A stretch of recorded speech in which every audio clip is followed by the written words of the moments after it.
nous allons obtenir l'orientation du champ magnétique grâce au plan de symétrie du champ magnétique. Sur cette carte, nous avons un plan de symétrie, ici représenté en rouge.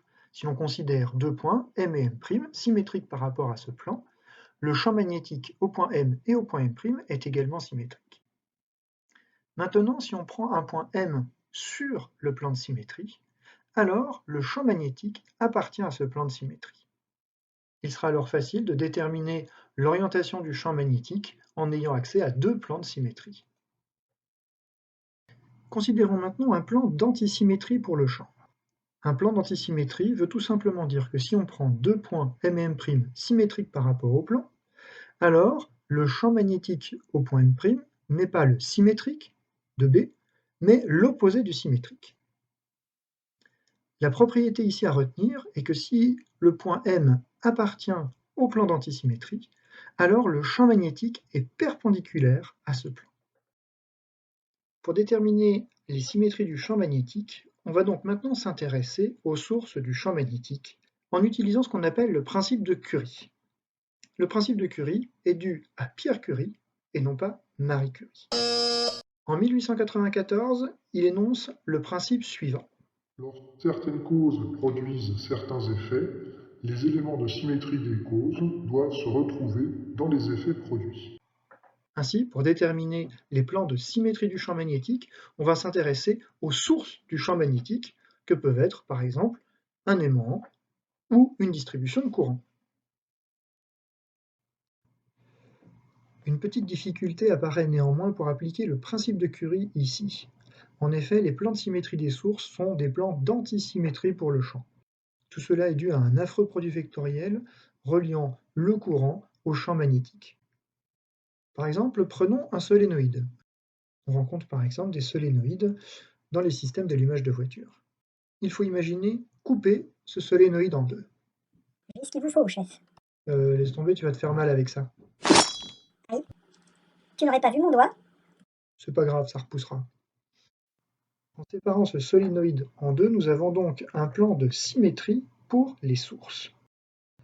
Nous avons donc un plan de symétrie pour le solénoïde, c'est-à-dire un plan d'antisymétrie pour le champ magnétique. Nous savons donc que pour tout point appartenant à ce plan d'antisymétrie, le champ magnétique sera perpendiculaire à ce plan. Intéressons-nous maintenant à un plan qui couperait le solénoïde dans le sens de la longueur. Il s'agit d'un plan d'antisymétrie pour le courant. En effet, le courant va traverser ce plan d'antisymétrie. Comme c'est un plan d'antisymétrie pour le courant, c'est un plan de symétrie pour le champ. On en déduit donc que le champ magnétique appartient à ce plan d'antisymétrie des sources. Pour trouver son orientation, il nous faut donc deux plans séquents. Prenons un plan perpendiculaire à l'écran. Les deux plans que nous avons définis sont donc séquents selon l'axe du solénoïde.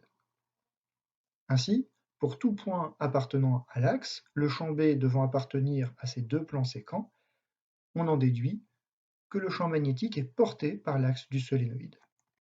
Ainsi, si vous voulez définir l'orientation du champ magnétique en un point M, à partir de ce point, vous pouvez définir trois plans: MER d'ETA, MER EZ et MEθ EZ.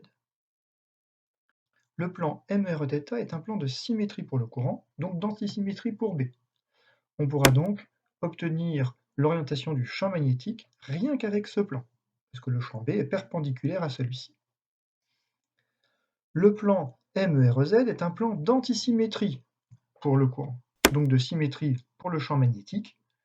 Nous savons que le champ est porté par ER et EZ, mais nous n'aurons pas d'autres informations. Enfin, le plan MEθ EZ est un plan qui ne correspond à rien pour le solénoïde. Nous n'aurons donc aucune information.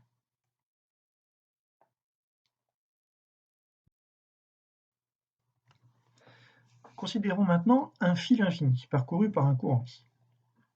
Si l'on prend un plan perpendiculaire à ce fil, il s'agit d'un plan d'antisymétrie pour le courant, parce que le courant traverse ce plan. Ce plan d'antisymétrie pour le courant est un plan de symétrie pour le champ magnétique. Ainsi, si l'on prend un point M appartenant à ce plan de symétrie, Le champ est contenu dans ce plan. Considérons maintenant un plan qui coupe le fil selon sa longueur. Il s'agit d'un plan de symétrie pour le courant, donc d'antisymétrie pour le champ magnétique. Si l'on prend un point appartenant à ce plan, nous pouvons donc en déduire que le champ magnétique en ce point est perpendiculaire au plan.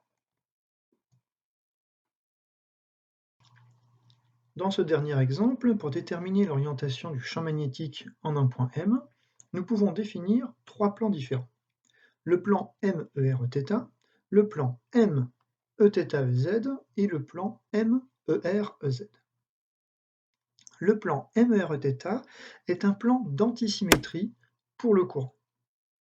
On peut donc en déduire que le champ appartient à ce plan. Il nous reste donc deux composantes, soit selon ER et ou soit selon Eθ. Le plan MEREZ est lui un plan de symétrie pour le courant, donc d'antisymétrie pour le champ magnétique.